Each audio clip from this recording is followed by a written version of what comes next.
बिस्मिल्लाहिर्रहमानिर्रहीम। अस्सलामु अलैकुम वरहमतुल्लाहि वबरकातुहू।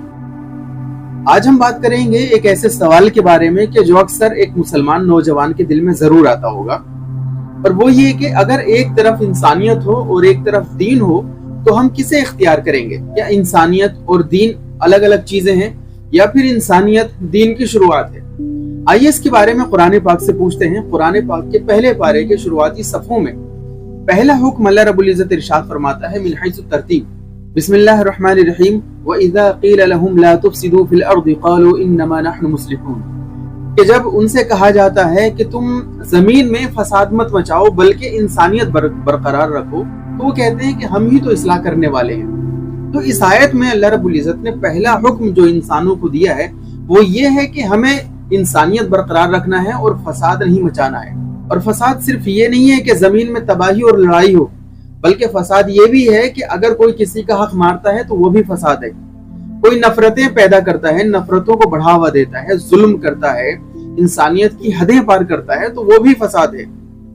इसके बाद अल्लाह रब्बुल इज्जत दूसरी आयत में इसी के नीचे इरशाद फरमाता है बिस्मिल्लाहिर्रहमानिर्रहीम, व इज़ा क़ील लहुम आमिनू कमा आमनन नास, कि जब उनसे कहा जाए कि ईमान कबूल करो जिस तरह से लोगों ने ईमान कबूल किया। यानी मतलब क्या है? मतलब ये है कि पहले हमें इंसान बनना है, जमीन को फसाद से पाक करेंगे, तब उसके बाद जाकर के हम ईमान की हकीकत को समझेंगे।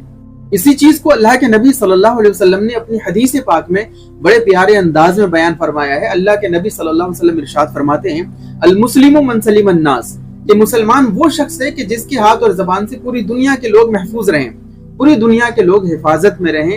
यहाँ पर अल्लाह के नबी सल्लल्लाहु अलैहि वसल्लम ने मुसलमान की डेफिनेशन बताई है कि मुसलमान सिर्फ वो नहीं है कि जो सिर्फ इबादत करे, जो सिर्फ रोजा रखे या नमाज पढ़े या हज करे, बल्कि इंसान वो भी है कि जो इंसानियत को पसंद करे और दूसरों के लिए अमन और राहत का सबब बने। और एक और हदीस पाक में अल्लाह के नबी सल्लल्लाहु अलैहि वसल्लम ने इरशाद फरमाया है, आप फरमाते हैं कि अल ईमानु बिदउन व सबऊन शुअबतन फअफदलुहा क़ौलु ला इलाहा इल्लल्लाह व अदनाहा इमाततुल अज़ा अनित तरीक़, के ईमान के 70 से ज्यादा दर्जे हैं। सबसे आखिरी दर्जा जो है, जो सबसे आला दर्जा है, वो ये है कि ला इलाहा इल्लल्लाह की हकीकत दिल और दिमाग में रासिख हो जाए। और उस ईमान का जो पहला जीना है, जो पहला दर्जा है, वो ये है कि रस्तों से तकलीफ दे चीजों को हटाना। सोचिए कि ईमान की ऊंचाई ला इलाहा इल्लल्लाह है, और उसकी पहली सीढ़ी जो है वो ये है कि लोगों के लिए आसानी पैदा करना। इस्लाम और इंसानियत कोई अलग चीज नहीं है, बल्कि इंसानियत इस्लाम की पहली सीढ़ी है, पहला जीना है।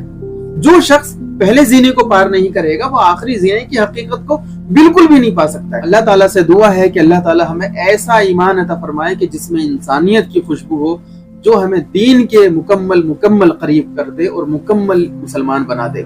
अस्सलामु अलैकुम व रहमतुल्लाहि व बरकातहू।